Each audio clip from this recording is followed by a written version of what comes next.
Senhor, Pai amado, muito obrigado por mais um dia do Senhor, onde a gente pode estar aqui reunido como igreja, Pai, com os nossos irmãos, Pai, adorando o Teu nome, aprendendo mais de Ti, recebendo alimento para a nossa alma, Pai.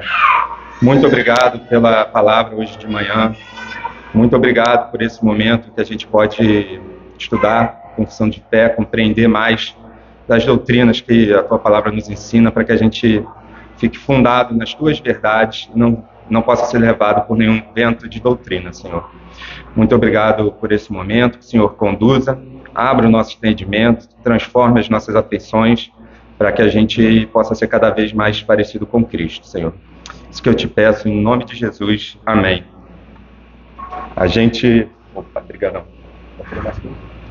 Obrigado. A gente terminou o capítulo 8, né?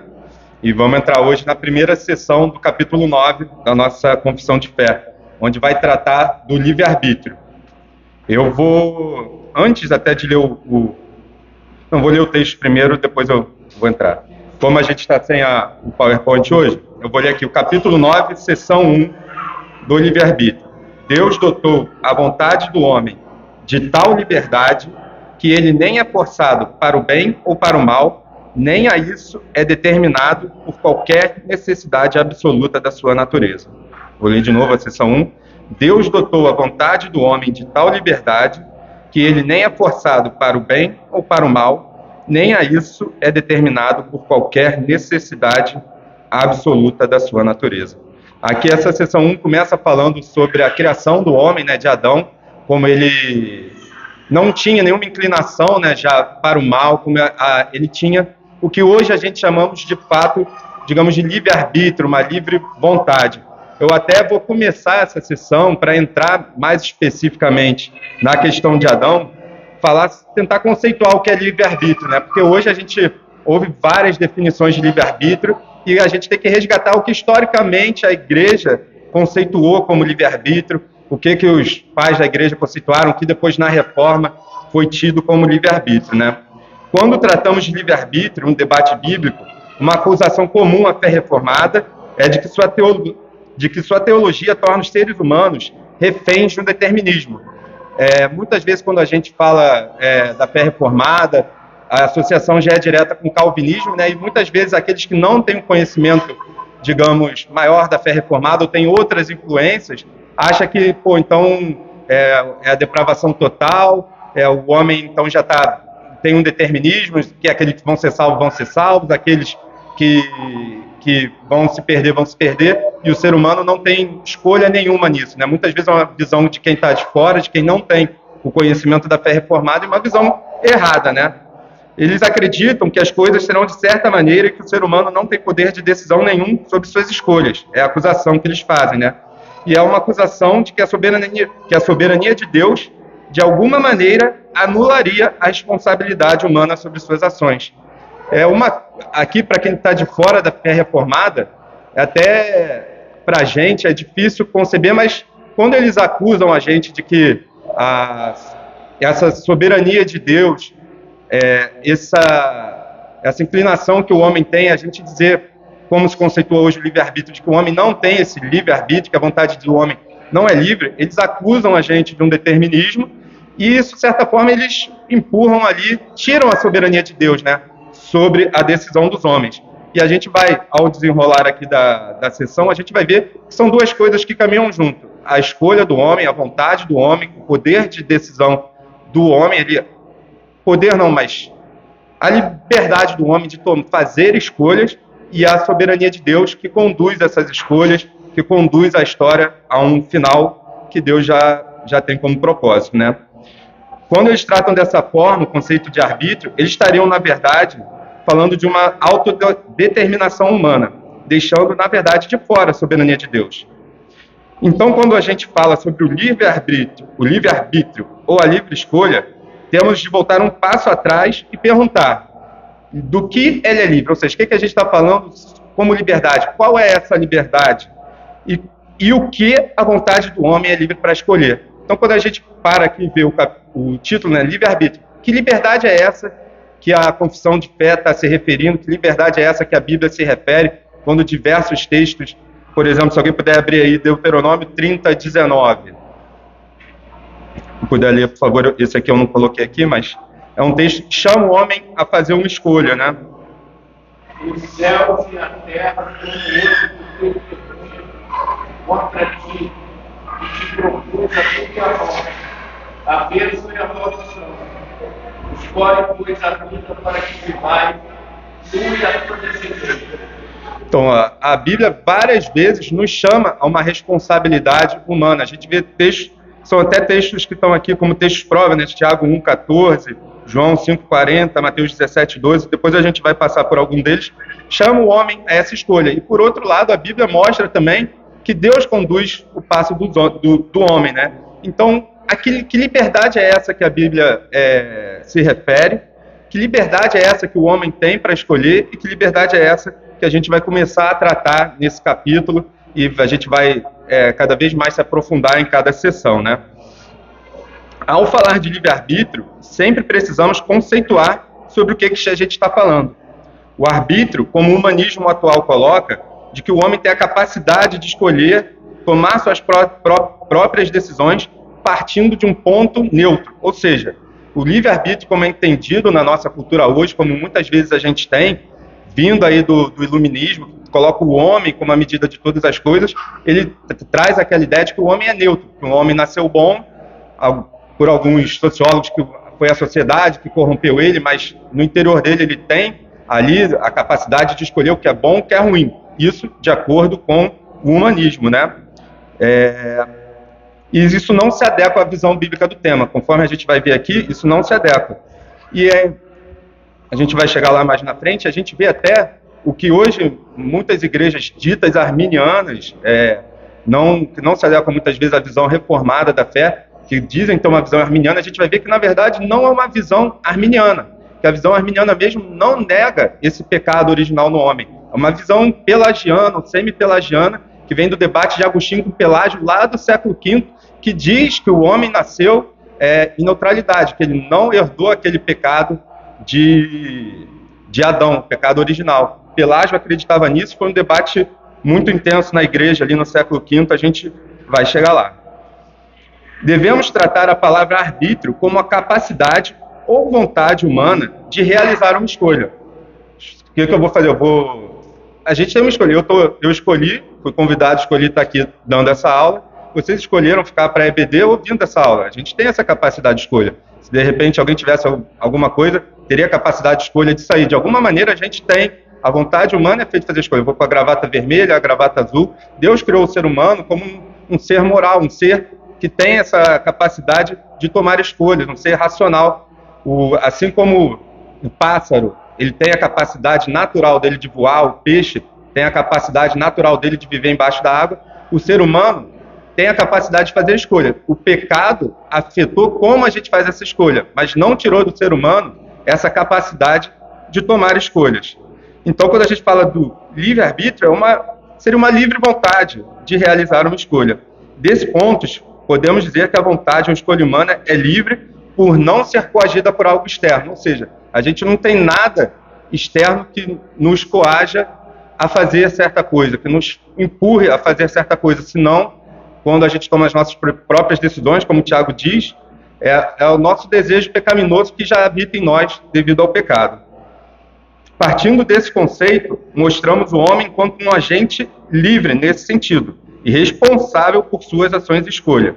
O Dr. Heber Campos define livre agência como a capacidade que todos os seres racionais têm de agir espontaneamente, sem serem coagidos de fora, a caminharem para qualquer lado, fazendo o que querem e o que lhes agrada, sendo, contudo, levados a fazer aquilo que combina com a natureza deles. Ou seja, aqui que está o ponto central, né? A natureza humana, com a queda, foi totalmente afetada. Então, as escolhas humanas, elas em si não são livres. O homem, de certa maneira, é livre para fazer escolha, mas a escolha do ser humano, elas não são livres intrinsecamente por estarem afetadas pelo pecado.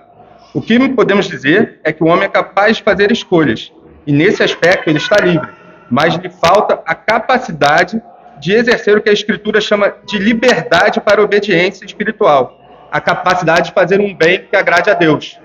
o homem, pelos nossos olhos, a gente vê não crentes fazendo o bem, né? E assim, para a gente, para os não crentes também, aquilo ali já é o suficiente para ser uma pessoa boa.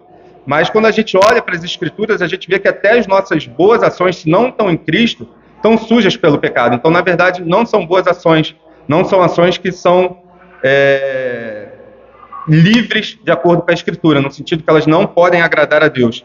Eu vou entrar nesse aspecto já, mas a queda deixou a vontade do homem intacta no que tange a faculdade ou capacidade de escolher. Ou seja, a capacidade de escolher do homem não foi alterada. O homem continua com a sua capacidade de escolher. O que foi alterado foi a mente humana, que foi turvada e escurecida pelo pecado. E os desejos do ser humano escravizados por esse. Ou seja, o homem continua fazendo escolhas, mas agora todas as suas escolhas estão escravizadas pelo pecado, como diz Lutero, né? Então, por esse aspecto, temos uma livre escolha no sentido de não sermos coagidos. Porém, ao homem não regenerado, não é possível se livrar da influência do pecado ao fazê-las. Durante a igreja primitiva, os teólogos se debruçaram sobre o tema do pecado original, da queda do homem, e como isso afetava a humanidade. Clemente, Justino Mártir, Teófilo, Tertuliano, Cipriano, Clemente de Alexandria, Gregório de Naziano, entre outros, produziram textos e cartas tratando sobre a responsabilidade do homem sobre o pecado, sobre como o pecado de Adão afetou a humanidade, se os bebês eram ou não afetados por ele, entre outros temas que desembocaram um debate que, de alguma maneira, perdura até hoje sobre a liberdade humana e os efeitos da queda sobre a nossa vontade, ou seja, sobre os efeitos da queda no nosso arbítrio. Ou seja, os pais apostólicos, aqui, logo após os apóstolos, né, aqueles pais da igreja, eles já tinham esse debate e eles já existiam aqueles que acreditavam que o pecado tinha influenciado, o pecado de Adão, o pecado original, era repassado pelas gerações, que era um pecado que afetava o ser humano desde a sua concepção, mas já lá atrás existiam aqueles que achavam que não.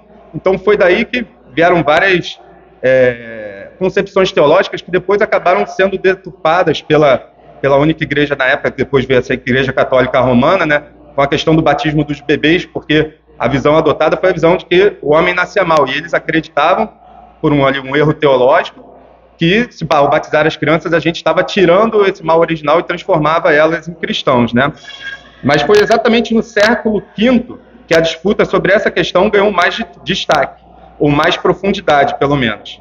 A igreja se encontrou naquele momento num ponto decisivo, que moldaria a perspectiva sobre o tema. Pelágio e Agostinho debateram sobre a questão de como o pecado de Adão afetou a raça humana e, por consequência, sobre como a vontade humana atuava em relação a isso.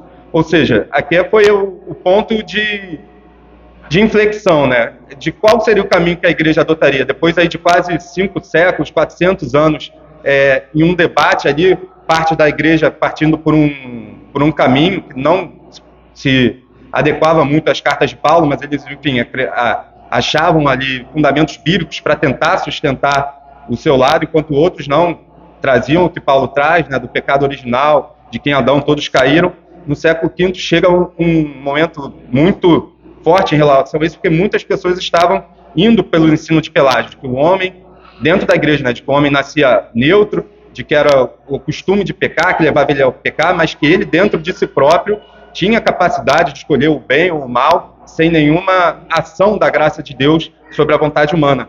Essa que ficou depois, e hoje até hoje é considerado uma heresia, na época não era ainda como uma heresia, era tido como um debate válido dentro da igreja. Para Pelágio, o pecado de Adão não havia afetado a descendência de Adão. Para ele, Deus deu aos seres humanos a capacidade de cumprir seus mandamentos. Ou seja, Pelágio acreditava que o homem, por si só, podia cumprir os mandamentos de Deus, podia cumprir toda a lei, que os mandamentos, as leis e os profetas eram simplesmente a graça de Deus. Para ele, a graça de Deus era aquilo, eram os mandamentos, a lei, os profetas, e que o ser humano, ao receber aquela graça, saber daquela instrução, ele tinha dentro de si próprio a capacidade de cumprir isso. Pelágio acreditava nisso piamente, né? Como continuação, ele dizia que tanto a vontade quanto a ação eram escolhas estritamente humanas, já que ele é capacitado para isso. E aqui a gente já vê uma contradição direto com a Bíblia, né? Quando Paulo diz que é Deus quem efetua em nós tanto querer quanto realizar. Mas já para Pelágio lá, ele argumentava com textos bíblicos que não, que o ser humano tem a capacidade. Ele usava textos bíblicos como esse de Deuteronômio, não, ó, Deus coloca diante do homem as escolhas. Então, se Deus faz isso é porque o homem tem a capacidade de escolher o bem ou o mal. Ou seja, Pelásio dizia que as pessoas poderiam se utilizar da capacidade que receberam da graça de Deus, mas a vontade e a ação humana não eram influenciadas pela graça divina. Ele acreditava que os cristãos, por um auxílio da graça divina, poderiam viver sem pecado. Ele, de maneira resumida, acreditava que a graça de Deus age sobre os seres humanos de maneira estritamente exterior. Foi o que a gente falou, a graça de Deus era vinda através dos sinais, dos profetas, da lei, de Jesus, mas que a partir dali era trabalho do ser humano fazer esse trabalho pela sua salvação, tomar as escolhas corretas, que ele, essa graça era simplesmente algo externo e que a partir do trabalho do homem ele conseguiria cumprir ou não a lei de Deus, e isso que o tornaria moral diante de Deus. Ele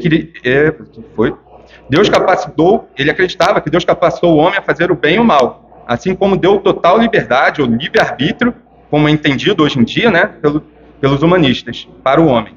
A graça de Deus seria uma mera revelação do certo e do errado, expostas nas leis e nos ensinamentos de Cristo. E não é assim que a gente crê, né? Não foi assim que a igreja, nesse ponto de inflexão, se posicionou. Graças a Agostinho, naquele ponto, os escritos de Agostinho e aqueles que se colocavam ao lado de Agostinho, esse embate caiu, digamos, para o lado bíblico, para mais de acordo com o que a Bíblia ensina, né? Neste embate, Agostinho levantou diversos pilares que foram adotados como a posição oficial da igreja naquele momento. Um dos primeiros pontos é uma distinção entre duas coisas que ele colocava como diferentes. Para aquele momento que ele vai colocar aqui, fez a total diferença. Vai parecer só um simples jogo de palavras, mas um dos primeiros pontos é uma distinção entre duas coisas. Ele dizia que o homem tinha uma vontade livre, que aí até vem a expressão do latim liberium arbitrium, ou seja, uma vontade livre, no que diz respeito a não ser uma vontade coagida por algo externo. É isso que Agostinho está dizendo. Quando o homem pecava ali, era o pecado do coração dele que estava agindo, mas ele não tinha nada externamente o levando a pecar, né? No que diz respeito a não ser uma vontade coagida por algo externo, mas que pelo pecado original, o homem perdeu a liberdade. Libertas, em latim, perdeu a liberdade que desfrutava antes da queda. Ou seja, o que a gente leu nessa sessão, né, que é ali que diz que o homem não tinha sua vontade nem para o bem, nem para o mal, e nem nada empurrado pela sua natureza, na sua criação, é isso que Agostinho está dizendo. O homem perdeu essa liberdade, ele não consegue mais decidir para o bem. O seu desejo é sempre inclinado para o mal. O homem não regenerado, né, um homem natural, tem sempre seu desejo inclinado para o mal. Deste ponto, Agostinho fez uma distinção importante. A partir daí, né, ele começou a aprofundar e fez uma distinção importante sobre a qual trata a primeira seção desse capítulo. Quando criado, Adão era capaz de não pecar, mas ainda não era capaz de não pecar. Esse aqui é um ponto muito importante para a teologia de Agostinho, que eu não botei aqui o termo em latim, mas ele usa um termo latim, né? Adão era capaz de não pecar, mas Adão ainda também não tinha, digamos, a liberdade suprema, que é a liberdade de Deus, que é a liberdade de só fazer o bem. Então Adão ainda era capaz de pecar, ou seja, ele não era capaz de não pecar. Ele faz um jogo de palavras aqui, mas deu para acompanhar que ele põe um não um monte de vezes, né? Então Adão poderia não pecar, como ele poderia pecar. Essa distinção que Agostinho faz no caso de Adão, ele não tinha o pecado original. Um pecado original. Ele tinha liberdade para não pecar e para pecar, exatamente. Ou seja, quando Adão foi criado, ele tinha a capacidade de escolher com a verdadeira liberdade. Nas palavras de Agostinho, nossos primeiros pais eram capazes de não pecar. Botei aqui em latim, que era a expressão que ele usava, posse não pecarem. Eles poderiam permanecer no estado de tentação que a serpente impôs. A serpente impôs um estado de tentação, mas eles tinham a capacidade de resistir àquilo, né? Adão tinha o verdadeiro livre-arbítrio. Tinha a capacidade de fazer a escolha certa. Possuía a verdadeira liberdade. Lembra que a gente perguntou lá no começo do que o arbítrio do homem é livre? Aqui o conceito de liberdade, pensado para Agostinho, é a capacidade de fazer o que é agradável a Deus. Ou seja, Adão tinha a capacidade de fazer o que era agradável a Deus. O arbítrio dele era livre verdadeiramente. Hoje em dia, nesse conceito agostiniano, a gente não tem essa liberdade, a liberdade de agradar a Deus. Nosso desejo, nosso coração do homem natural, não regenerado, é inclinado e levado sempre à decisão do pecado, se não impedido e não restringido pela graça de Deus, se não contido pela graça comum de Deus. Somos Escravos do pecado. É com o livro de Lutero, né?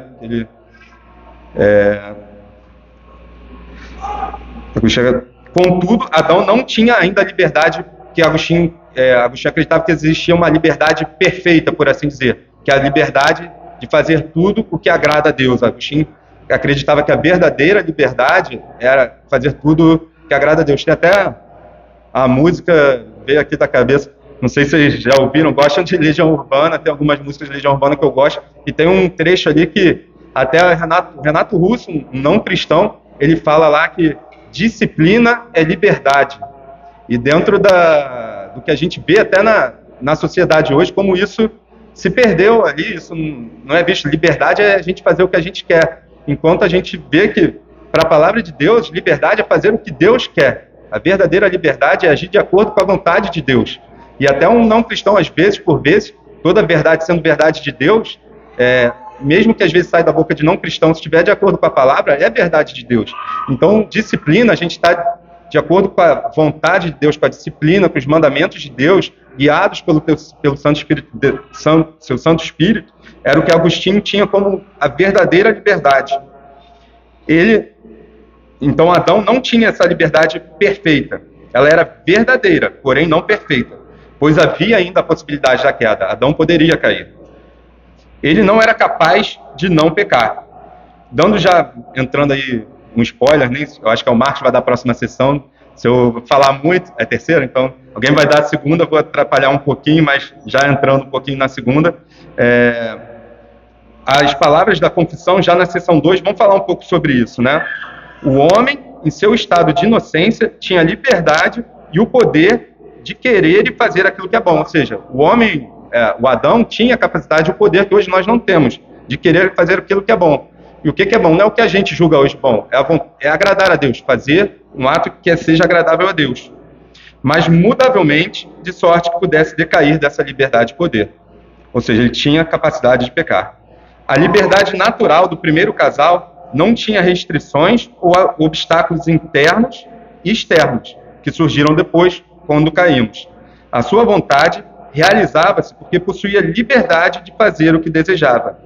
Entre a vontade e a liberdade do primeiro casal, não havia barreiras restritivas ou impeditivas, provenientes da sua ordem natural. Ou seja, ele tinha sido criado naturalmente neutro. O único, de repente, é o único casal realmente neutro. Eles tinham a liberdade de ir para um lado ou para o outro. Eles não tinham nenhuma imposição natural do coração deles.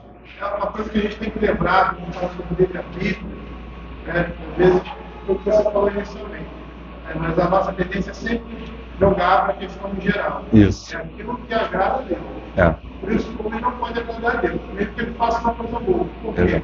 Ele está manchado pelo pecado. As ações dele não estão manchadas pelo pecado. Isaías, né, que diz que as nossas boas ações são trapos de imundícia diante de Deus. Né? Exatamente.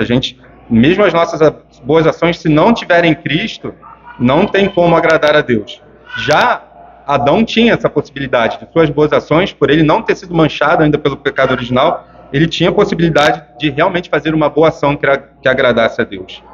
As contingências pessoais próprias das limitações impostas pelos pecados, ou seja, aquilo que o nosso pecado hoje, com a queda, nos impõe, e as oposições do mal não estavam presentes no ambiente do primeiro homem.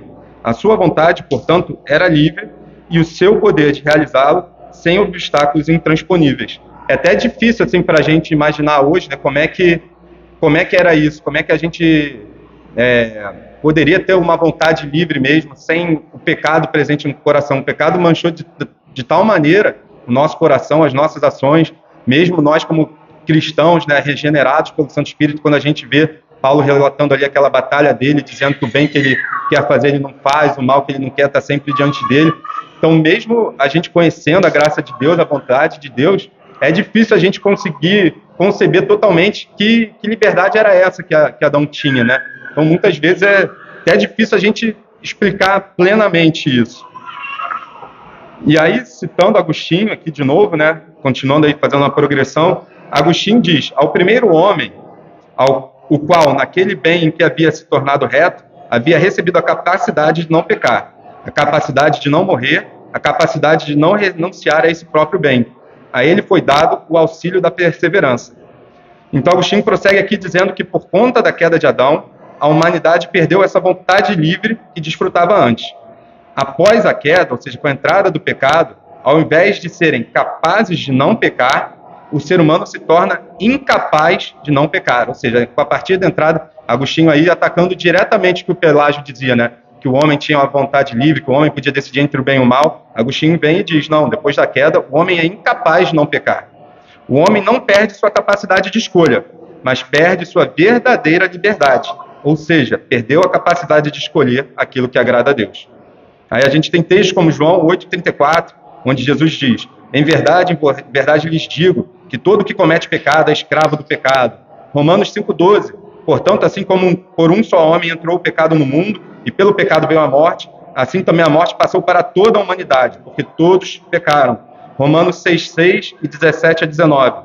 Sabendo isto, que foi crucificado com ele o nosso velho homem, para que o corpo do pecado seja destruído, e não sirvamos o pecado como escravos. Mas graças a Deus, porque outrora, escravos do pecado, contudo viestes a obedecer de coração a forma de doutrina que fostes entregues. E uma vez libertados do pecado, aqui o homem regenerado, né, fostes feitos servos da justiça. Falo como homem por causa da fraqueza da vossa carne. Assim como oferecestes os vossos membros para a escravidão da impureza e da maldade para a maldade, assim oferecei agora os vossos membros para servirem à justiça, para a santificação. Então, a partir desse debate aí, onde a igreja acertadamente, né, adota a posição de Agostinho, naquele momento, fica a posição de Agostinho valendo como válida, e ali a posição de Pelágio, desse homem neutro, desse homem nascido bom e depois corrompido. Você vê como essas coisas voltam, mesmo que não seja no seio da igreja, a cultura, o homem, esse pecado intrínseco do orgulho no coração do homem, traz isso de volta no iluminismo, no renascentismo, querendo botar o homem como medida de tudo, o homem como aquele que pode tomar decisões neutras. E aí, enquanto a gente tem influência forte aqui do Agostinho no cristianismo, botando o pé na Bíblia e mostrando pela Bíblia que não, que o ser humano não tem como não pecar, que o ser humano não tem a liberdade de agradar a Deus, que o ser humano tem todas as suas decisões manchadas pelo pecado. Mas, como sempre, surge alguém que tenta ali colocar uma posição, digamos, mediana, e que por mais que a igreja oficialmente tivesse adotado a posição de Agostinho como uma posição oficial, na prática diária, a posição de João Cassiano, que foi uma posição entre Agostinho e Pelágio, foi a posição que muitas vezes era praticada ou era ensinada. O que João Cassiano dizia? Ele tentou incorporar um pouco das duas visões, né? E essa posição fica conhecida, como a gente disse lá no começo, como semi-pelagianismo. Por quê? O que ele diz? Essa visão concorda com Pelágio, que o homem não perdeu a liberdade de sua vontade em fazer o bem, opondo-se assim à ideia agostiniana de liberdade só para o mal. Porém, como Agostinho, Cassiano insistiu no mover da graça de Deus que auxilia a vontade humana. Ou seja, ele diz: não, o homem consegue ainda por si só escolher o bem, mas é Deus que ajuda. Ou seja, a gente vê aqui que até a posição de muitas igrejas, foi o que eu falei lá no começo, que se dizem arminianas, que dizem que tem uma teologia arminiana, na verdade são teologias semi-pelagianas, que dizem que o homem pode fazer a sua própria escolha, que o homem pode decidir pelo bem, que o homem não está morto em delitos e pecados, ele está só perdido, só precisa de bons conselhos, precisa só aceitar Jesus, tomar uma decisão. Isso é uma posição semi-pelagiana. O ser humano não tem essa capacidade, de acordo com Agostinho, de acordo com o que a Bíblia ensina, né? E até é uma posição que é muito clara, porque se a salvação, como diz Jonas 9, é do Senhor, se é a graça de Deus que nos salvou, como diz Efésios, que é Ele que nos resgatou do pecado, qualquer coisa que venha de mim já me torna uma salvação pelas obras, mesmo que seja uma simples decisão de dizer: não, eu escolho a Deus. Então isso já me torna melhor que... Pode falar, pastor. Não, isso já me torna, digamos, melhor. Se eu falo que foi uma decisão minha que me trouxe salvação, essa minha escolha já me faz uma salvação pelas obras, não uma salvação que vem de Deus, porque eu soube escolher melhor que o outro. Pode? Essa formação nossa, né, em contraponto com o semi-pelagianismo, né, vai resultar na seguinte conclusão. Tá? Não, você não convence o homem do pecado. Isso aí. Você não convence. Só quando Paulo fala lá na primeira carta de 1 Coríntios, no capítulo 2, eu acho, que ele não veio do grego falando de forma retórica e tal. Esse tipo de estratégia de convencer o homem do pecado só é possível por meio da palavra que nós estamos espírito. Então não adianta você fazer determinados arrumamentos a determinadas coisas, né, que fujam à palavra. Porque a única coisa que pode convencer o homem do pecado é a ação que eu uso da palavra. Simplesmente. Então você não é por meio de argumentos filosóficos, não é por meio de uma lógica, uma retórica que era muito comum naquele tempo, né? Estratégias retóricas para convencer o homem de alguma coisa. Então, quando você tem ali a Atenas, né, que é conhecida como a cidade da democracia, dos debates, nas praças públicas, você tinha ali pessoas disputando, né, porque o povo queria decidir se eles iam para a guerra, se eles iam para a guerra, se eles tinham que fazer isso, fazer outra coisa. Então você tinha dois lados, os que defendiam e os que eram contra. E eles usavam argumentos lógicos, né? Esse na poética de Aristóteles, né? Você vê ele trabalhando na retórica, né? Trabalhando essas questões, né? De você usar instrumentos artísticos para convencer o homem de alguma coisa. Esse tipo de coisa não vale em relação. E mal comparando isso, você vê muitas igrejas hoje em dia usam, digamos, ferramentas do dia. Hoje em dia a ferramenta, digamos, não é tanta retórica, né? É o marketing. Então a gente vai fazer certas coisas para que as pessoas fiquem aqui e venham. E Paul Washer tem uma frase que eu acho muito interessante sobre isso, que ele diz: a partir do momento que você usa métodos carnais, ou seja, métodos humanos para atrair as pessoas para a igreja, cada vez mais você vai ter que usar métodos carnais para fazer com que elas permaneçam na igreja. Então, se você atrai uma pessoa por uma festa, você cada vez vai ter que fazer mais festa, mais evento, mais aquilo. Na palavra de Deus, deixou de ser o centro daquela igreja. O púlpito já não está mais no centro, a Bíblia já não está mais no centro, e sim atitude humana, seja a retórica, seja o marketing, seja uma ação, uma atividade. É o princípio mesmo, a ideia é a mesma, exatamente. Então, você vê que é uma atitude semi-pelagiana, não uma atitude arminiana. Pode, Rafael. Eu só queria fazer uma observação rápida de Deus, que vai falar, só a nossa prática, você consegue ser consistente com essa doutrina assim, mas a doutrina de alguma forma não tem muita coisa que a gente comenta, que a gente pode utilizar, assim, a confissão, a gente vai ajudar, a oportunidade diferente, e muitas vezes parece que você pessoal teorizando, e essa questão da vontade, às vezes, ela tem que ser pegada um pouco usada. Eu gosto desse termo porque, por um lado, parece muito filosófico, e parece que a gente está discutindo esse sentido que vai ter consequência na prática, mas, por outro lado, essa é uma coisa que você consegue ver a prática dela na vida da igreja de forma muito claro. Clara. Então, eu acho que isso é interessante que a gente chama essa atenção, porque as discussões que parecem filosóficas sem sentido, elas vão funcionar nessa prática e precisa ser a diferença entre uma deputada que vai levar uma igreja a morte espiritual e uma prática filosófica. Eu gosto muito de um exemplo que o pastor sempre faz aqui, né? Que às vezes você está debatendo umas coisas, como você falou, que às vezes parece só filosofia, um debate que não é tão importante assim.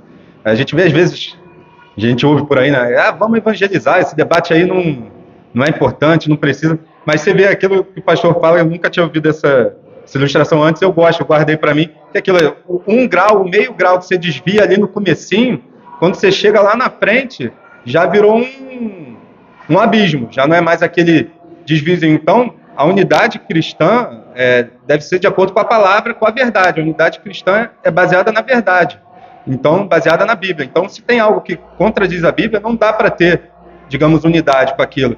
E é um tema que é bem bacana, que assim, eu gosto dele muito também, exatamente por ele ser filosófico, te traz a levar vários pensamentos como a humanidade encarou esse tema dentro e fora da igreja, mas que ao mesmo tempo afeta diretamente como a igreja se organiza, como ela vive o seu dia a dia, de que maneira a igreja, isso fica muito claro na vida da igreja local, da igreja como corpo de Cristo, de como ela acredita nas doutrinas, nas suas confissões de fé, de como ela vive, né? E querendo não pode? o que o Rafael falou, até acrescentar mais, a prática da igreja. Por quê? Porque você sabe que o único instrumento para convencer o bem é a palavra. É a Bíblia, é você expor a Bíblia. Sim. Mas essa exposição, sem o auxílio da exposição, traz ruído, não traz conversão, não traz salvação. Então, o que acontece? O homem ele é tirado completamente do centro dessa coisa. Por quê? Porque não vai ser a performance dele. Ele pode ter uma performance excelente, mas é a palavra de Deus. Se o Espírito Santo não acompanhar, aquilo ali vai gerar um fruto. É até aquela palavra que... da palavra do Espírito. É até aquele versículo que muitas vezes é mal interpretado, né, que diz que a palavra de Deus não volta vazia, ela não volta vazia nesse sentido. Porque muitas vezes fala a palavra de Deus não volta vazia, ou seja, a gente pregou em algum momento, ele vai se converter. Não é isso, a palavra de Deus não volta vazia. Ou ele vai trazer a salvação para aqueles que são deles, ou vai trazer a condenação para aqueles que não são de Deus. Ela endurecer mais, é como foi com o Faraó. Exatamente. E eu não sei se é do Paul Washer também, às vezes a gente vai ouvindo, teve também uma frase que eu acho muito boa, que a gente, quando a gente conhece a nós mesmos, quando como homens regenerados, a gente vê o pecado no nosso coração, eu acho que a pessoa que mais vai me surpreender ver no céu, quando chegar no céu, sou eu mesmo. Porque eu sei do que meu coração, se não for restringido pela graça de Deus, seria capaz. Eu brinco com a Carol direto, eu não nasci num lar cristão, né? Eu nasci num lar que não era cristão. Minha mãe foi convertida quando eu tinha por volta de uns 15 anos, eu um pouco mais depois. E eu brinco com a Carol que se não fosse a graça de Deus, eu hoje ia ser muito, muito maluco. Eu ia ser muito... Eu tenho perfeita noção disso, que eu não sei onde eu estaria hoje se não fosse a graça de Deus. Eu não sei o que eu estaria fazendo, onde é que eu estaria num domingo de manhã. Não sei nem se eu estaria aqui. Eu brinco com a Carol porque você vê como a graça de Deus nos conduz, né? A questão semi-pelagiana, né? Você vê que até hoje a igreja usa, por mais que na prática a visão agostiniana tenha sido tido como correta, a igreja teve vários debates depois na reforma de novo sobre esse assunto. Esse assunto volta a ver que até hoje, digamos, na Atenas do dia atual, o Facebook ali, o pessoal fica se degladiando por aquilo, tem livre-arbítrio. Até hoje a igreja, por mais que desde lá do V século, a visão oficial, a doutrina oficial tenha sido a doutrina bíblica, né, de Agostinho ali, de que o homem não consegue não pecar, até hoje o ser humano tenta achar um jeito de dizer que não, que ele é que faz o bem, ele que é bom, e isso na verdade nem arminianismo porque o Armínio não negava que o ser humano nasceu em pecado, ele tinha uma diferente visão na questão da soteriologia, de como essa salvação era aplicada. Mas ele não negava que o ser humano não tinha capacidade de escolher o bem. Ele acreditava numa outra maneira que a graça atuava na salvação, que o ser humano de alguma maneira cooperava com aquela graça. Mas ele não dizia que o ser humano tinha liberdade para fazer o bem. Isso é semi-pelagianismo e é ensinado até hoje aí em igrejas, em muitos locais, né? E aí a gente vê lá, Jonas 2,9, ao Senhor pertence a salvação, Efésios 2,1, Ele vos deu a vida, estando vós mortos em vossos delitos e pecados. Romanos 3, 10 a 12, como está escrito, não há um justo, nenhum sequer, não há quem entenda, não há quem busque a Deus, todos se extraviaram, a uma se fizeram inúteis, não há quem faça o bem, não há nenhum sequer. Eu dei muito tempo aula para os pré-adolescentes na igreja que eu era membro antes, junto com a Carol, e você via ali quanto a cultura estava influenciando aqueles adolescentes, a ponto de eu chegar ali para falar sobre a doutrina do pecado original, que o homem é mau, que eles estavam mortos em delitos e pecados, e eles Não, o homem pode fazer o bem, não pode fazer o bem. Aí eu gostava de usar um exemplo que eu gosto muito e que eles entendiam na hora. Eu falava assim, pô, imagina que existisse uma máquina que viesse ali e captasse tudo que você faz escondido, como o pastor falou hoje na nossa pregação, tudo que você faz escondido, tudo que você pensa, tudo que está na sua cabeça, tudo que você sente. Imagina que existisse tal máquina que pudesse captar tudo isso e transformar num filme. E aí fosse chamar todos aqueles que você conhece e passar esse filme ali. Como é que você se sentiria? Eles na hora ficavam, não ia ser legal, não ia ser bom. Eles entendiam aquilo. A gente perdeu, né? A igreja foi diluindo ali a severidade do pecado, o que é o ser humano ser inimigo de Deus, de que maneira isso afetou o homem. Então o homem se acha bom, ele acha que ele pode fazer. E quando a gente confronta o ser humano com pequenos detalhes, assim, pequenos exemplos, às vezes a gente é trazido de volta à realidade. Muitos não, porque como o pastor falou, é o Espírito Santo que convence, né? Mas pelo menos eles param e pensam, não, realmente tem maldade no meu coração, tem muita coisa errada na maneira como eu sinto, como eu penso e como eu me comporto quando eu não estou sendo observado. Deixa eu ver se... Essa ideia de Agostinho, baseada nos textos da Escritura sobre a vontade do homem e a escravidão do homem natural ao pecado, foi resgatada depois, né, durante a Reforma e a pós-Reforma, assim como também por diversos puritanos que reafirmaram essa ideia, né? Reforçando a concepção do pecado e voltando a negar que a liberdade de escolha do homem tem a capacidade e alcance de fazer o bem. Ou seja, na Reforma, que eu estava falando ali, essa ideia de Cassiano, que ficou no meio termo entre o agostinianismo, como ficou conhecido, e o pelagianismo, foi, apesar de não ter sido a ideia oficial adotada pela igreja, era a ideia que em muito era compartilhada pelas pessoas, que foi sendo levada adiante, que a Reforma vem e resgata lá os textos de Agostinho. A Reforma volta ali aos escritos de Agostinho e retoma essa ideia, né? Pelo contrário, durante a Reforma, mais uma vez, lembramos que a liberdade humana está escravizada ao pecado e, pelo mal, é incapaz de, por si mesma, decidir mudar essa situação e voltar para Deus. Ou seja, o ser humano sozinho não tem a capacidade de não pecar, não tem a capacidade de escolher a Deus, né? E lá em Mateus 7, 16 a 18, Cristo diz, pelos seus frutos os conhecereis. Colhem-se, porventura, uvas dos espinheiros ou figos dos abrolhos? Assim, toda árvore boa produz bons frutos, porém a árvore má produz frutos maus. Não pode a árvore boa produzir frutos maus, nem a árvore má produzir frutos bons. Ou seja, Cristo está falando aqui da natureza do coração do homem, né? Que o homem não tem como, ele vai colher os frutos da natureza do seu coração. Que ele por si só não consegue, quando a gente entende essa natureza caída, ele não consegue fazer aquilo que agrada a Deus. Ele só pode dar frutos maus se ele não for regenerado. E Martinho Lutero comentou sobre esse texto. Não somos pecadores porque cometemos pecado, mas cometemos tais coisas porque somos pecadores antes mesmo de fazê-los. Aqui ele está pontuando, né, que muitas vezes é trazido até hoje, né? Não, eu sou pecador porque eu pequei. Não, você pecou porque você é pecador. Você vai pecar, você é um filho de Adão, aquilo já está na sua natureza. Aí ele continua, né? Isto é, a árvore ruim e semente ruim dão fruto ruim e de raiz maligna só pode crescer árvore maligna. Ao qual ele continua acrescentando em outro escrito.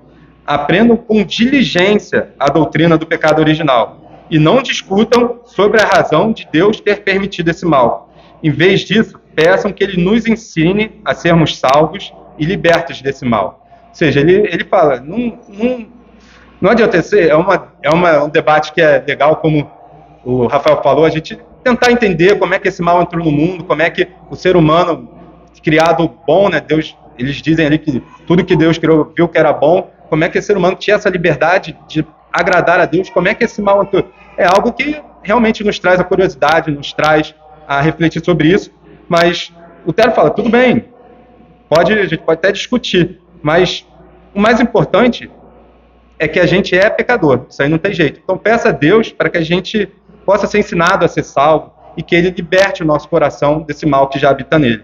E João Calvino, né, segue por esse mesmo caminho, bebe da mesma fonte, e quando ele comenta o texto de Romanos 5,12, e assim como Salmos 51,5, né, ele diz, todos os que descendemos da semente impura, estamos infectados com o contágio do pecado. Aliás, antes mesmo de vermos a luz desta vida, já estávamos manchados e maculados aos olhos de Deus. Então a gente está discorrendo, você vê que a sessão estava falando ali de Adão, né?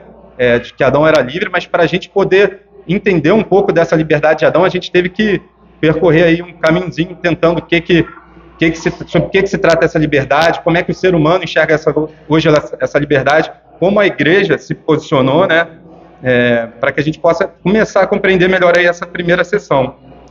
Como eu falei antes, nós não tivemos a mesma experiência de Adão.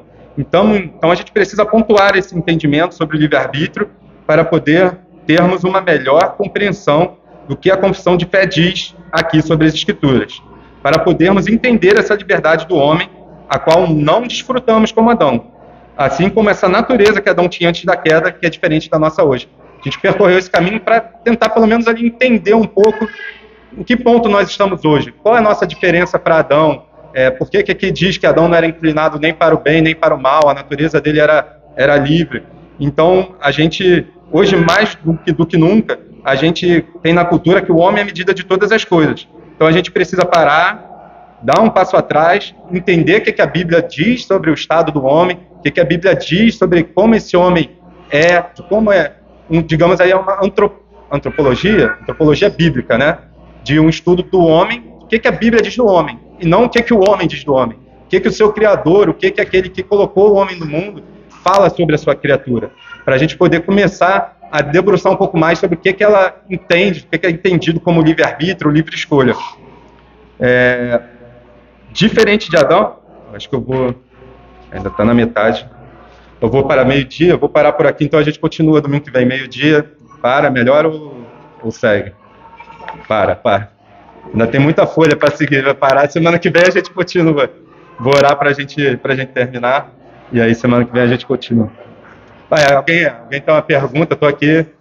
Ninguém tem pergunta? Se alguém tiver pergunta, pode falar aí. Não? Vamos orar então para... Senhor, Pai amado, Pai querido, muito obrigado, Pai, por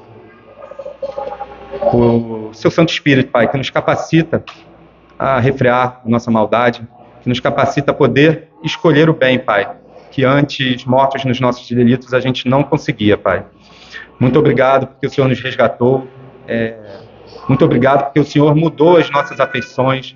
Muito obrigado porque o Senhor não respeitou, em certo aspecto, a nossa escolha, que escolheria sempre o mal, aquilo que não te agrada, mas o Senhor nos chamou para junto de Ti, transformou o nosso coração, nos deu o coração de carne, tirou o coração de pedra para que a gente possa, em Cristo, realizar boas ações e em Cristo se achegar a Ti, Pai.